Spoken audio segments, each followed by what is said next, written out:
Hello, everybody. How are you?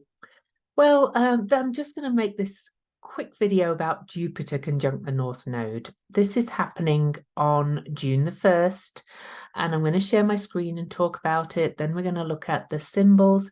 We're going to look at the history a little bit first as well. This doesn't happen very often. Jupiter conjuncts the North Node every few years. Not 12 years, because the nodes are always moving backwards and Jupiter's moving forwards. So the last time was actually in June of 2016. So I'm just going to show you that first of all. So in June the 20th, 2016, Jupiter was conjunct the North Node of Fate at 15 degrees Virgo. Now then, what happened in 2016? Now, of course, there was not the only thing going on in 2016. There was a lot of stuff going on over here. So I'm not going to put everything on the nodes. Neptune was conjunct the South Node as well. So, that changes the flavor of everything. And this is set for Washington, D.C. But 2016 had the Flint water crisis. It had the Brexit vote to leave the EU. It also had the US election. The summer was around after June was when the candidates for each party were actually selected and at their conventions. So, we know what happened in 2016 then with all of this. But for you personally, like all these things, with an aspect conjunct the North Node, with Jupiter conjunct the North Node, you're going to hear amazing things are going to come your way, or you're going to hear a lot of fear. I think there's going to be a little bit of both personally. And we can look at 2016 for this. For me personally, it was a banner year. I was reaching the pinnacle of certain things in my life. And this part was actually square to my natal Jupiter. So, everybody's going to be affected differently. But, it was quite a year, really, 2016. Donald Trump got elected. The UK left the EU. We had the Syrian conflict as well. What else was there? I think that's about it. 16 stories that define 2016. Let me see if there's anything else. The Syrian civil war, I mean, it still rumbles a little bit, but it was at its height then.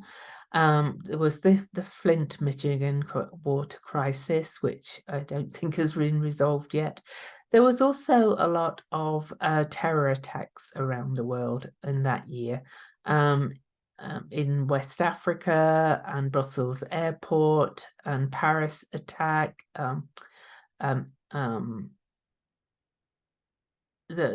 You could probably look. There was also the Pulse nightclub shooting. And we lost David Bowie, Prince, Alan Rickman, Gene Wilder, Muhammad Ali, and the opioid crisis in America was at a height. And there was a lot of police shootings caught on video, but I don't think that's changed much since then.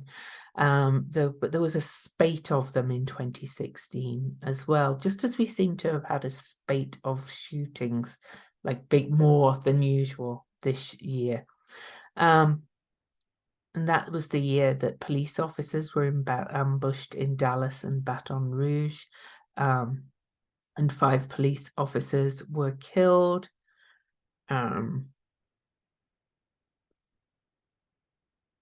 Anyway, you get the idea. You can look up 2016 if you like yourself.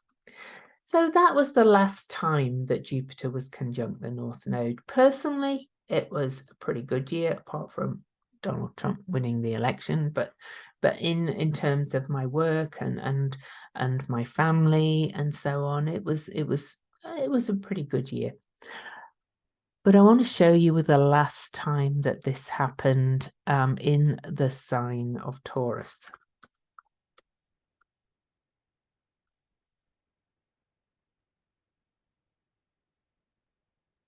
So where are we? Let me just get them exact. May the 6th, 1929. We have not had Jupiter conjunct a north node, a Taurus north node, since 1929. And 1929 brought the end of the Roaring Twenties and saw the Wall Street crash, which started the Great Depression that lasted 10 years. It also brought an influenza epidemic that killed about 200,000 people. What else happened in 1929? Let's see if I can find something that's not American based, although I do see. There was the St. Valentine's Day Massacre on February the 14th. The Museum of Modern Art was created in New York City, and the San Francisco Bay Toll Bridge opened, and the Vatican City gained independence from Italy. And we had the very first Academy Awards in 1929 and the first running of the Monaco Grand Prix Formula One race. And the German airship Graf Zeppelin completed a round-the-world flight successfully before other things happened. And we had the worldwide influenza epidemic. Now then, history doesn't repeat, but it does rhyme. And Taurus is very much to do with abundance and money and values and stability and manifestation as well, things that you want to manifest. And the North Node is something we're yearning for. It's a longing. It's like a hunger. We hunger for more of this. And sometimes when we hunger for more of this, it can be a little bit devouring, okay? So, you know, away from this North Node good, South Node bad kind of thing. We can see, though, that in 1929, Uranus was on the ascendant of the USA. So, you know, that brought some big shocks and changes as well, like the big stock market crash in October, just a short while after this conjunction. And look at the Taurus energy that we had then. We had Jupiter, the North Node. It was during Taurus season, so the Sun was in Taurus too. Chiron was in Taurus, and Ceres was in Taurus, and she often represents grief and loss as well.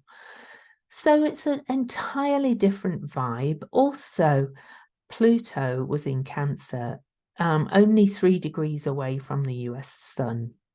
Now we are going through the US Pluto return, and Pluto in the month of June 2023 is about to move back into Capricorn and will station at 27 degrees, which is the degree of the US Pluto.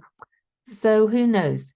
I think we are in for more turmoil, but does that surprise anybody when we look at what's going on in globally right now? But personally, well, 1929, I wasn't alive, but let's look at tomorrow.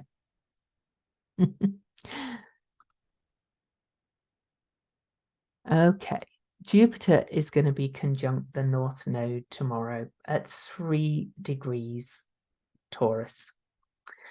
And this is really in a square to Pluto and an opposition to Haumea, even though Haumea is out of sign.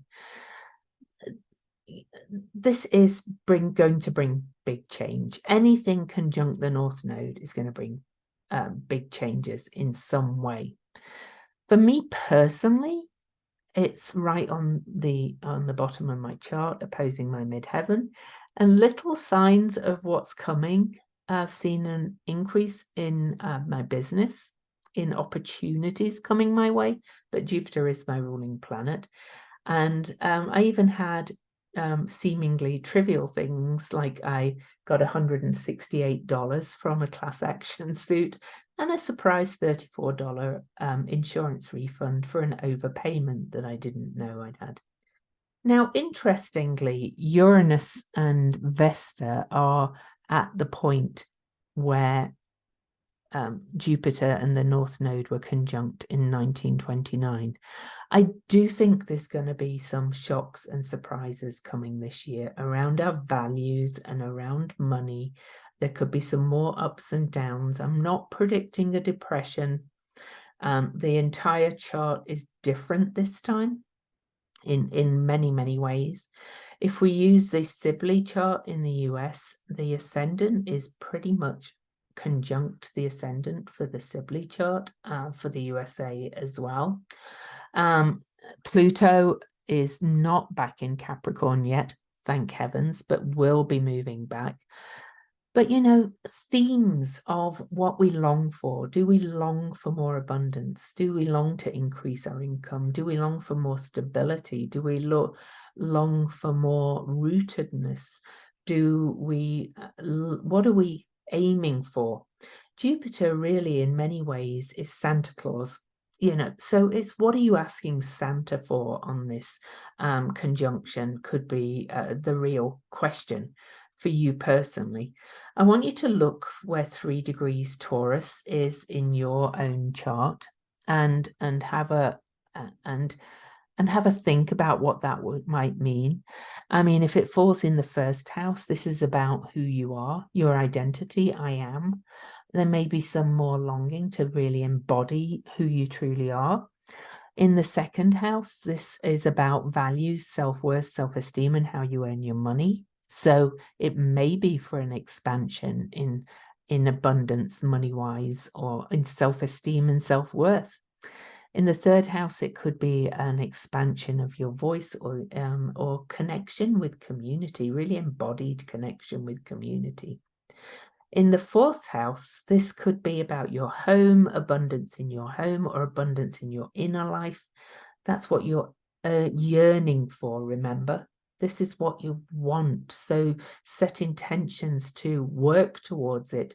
I don't think things do happen, but I think the planets give us opportunities, especially with its conjunct the North Node, when it's something we're really longing to move towards. And we've been working on this Taurus North Node for about 18 months. Okay, I think it was a little less actually, but we've been moving towards this, getting really in touch with what are our roots, what sustains us, what's stable in our lives, what does abundance mean to us, and so on and so forth.